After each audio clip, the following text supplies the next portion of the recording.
సిద్దిపేట జిల్లా దుబ్బాకలో కాంగ్రెస్ విస్తృతంగా ప్రచారం చేసింది. ఈ సందర్భంగా ఏర్పాటు చేసిన ప్రెస్ మీట్లో మంత్రి కొండా సురేఖ మాట్లాడారు. దుబ్బాకలో జరిగిన గత ఉప ఎన్నికల్లో గెలిచిన రఘునందన్ రావు కేంద్రం నుంచి ఒక్క రూపాయి కూడా తీసుకురాలేకపోయారంటూ విమర్శించారు. కాంగ్రెస్ ప్రభుత్వం వచ్చాక దుబ్బాక ఇన్ఛార్జిగా ఉన్న చెరుకు శ్రీనివాస్ రెడ్డి 40 కోట్ల రూపాయల నిధులను తెచ్చారని మెచ్చుకున్నారు. ఎన్నికల ముందు తాము చెప్పిన 6 గ్యారెంటీల్లో 5 అమలు చేశామని గర్వంగా చెప్తున్నామన్నారు.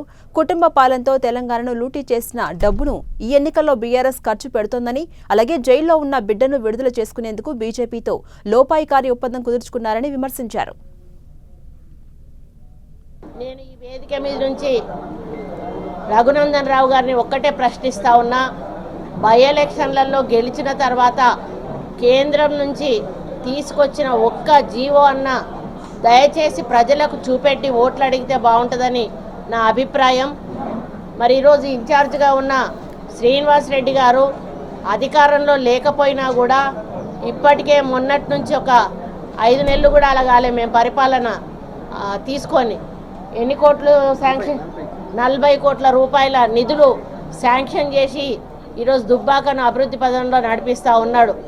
మరి మాటలు చెప్పే నాయకులు కావాలా, పనులు చేసే నాయకులు కావాలా? ఒకసారి ఆలోచించండి. ఒక ఇన్ఛార్జ్గా ఉన్న నాయకుడే 40 కోట్లు తెచ్చాడు అంటే రేపు ఎంపీ క్యాండిడేట్గా నీలం మధు గారిని గెలిపిస్తే కేంద్రం నుంచి మరి ఇండియా కూటమి తప్పకుండా గెలుస్తుంది. మరి అక్కడి నుంచి ఇంకా నిధులు తీసుకొచ్చి మేము ముందుకెళ్ళే అవకాశం ఉందని కూడా ఈ సందర్భంగా విజ్ఞప్తి చేస్తూ ఉన్నాను.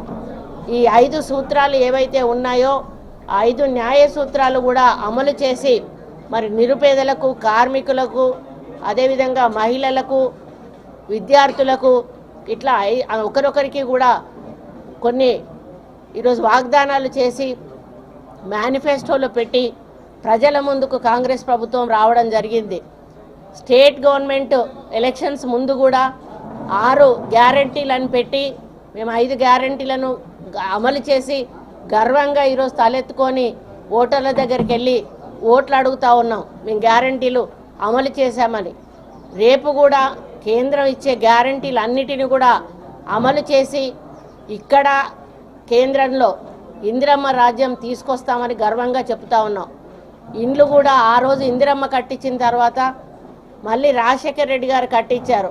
కానీ టీఆర్ఎస్ ప్రభుత్వం తెలంగాణ కాంగ్రెస్ పార్టీ ఇచ్చినా కూడా తెలంగాణ ప్రజలకు ఎటువంటి న్యాయం చేయకపోగా కుటుంబ పాలన చేసి ఈరోజు తెలంగాణను లూటీ చేసి అప్పుల ఊబిలో పెట్టి మరి వాళ్ళు మాత్రం కోట్లు దండుకొని ఆ కోట్లు ఈరోజు ఖర్చు పెట్టి ఎంపీలను గెలిపించుకొని జైల్లో పడ్డ బిడ్డను కాపాడుకునే ప్రయత్నం చేస్తూ ఉన్నారు. వాళ్ళ పార్టీ వాళ్ళందరినీ కూడా బీజేపీ తొత్తులుగా మారుస్తూ ఉన్నారు. కాబట్టి దీన్ని ప్రజలందరూ కూడా గమనించాల్సిన అవసరం ఉంది.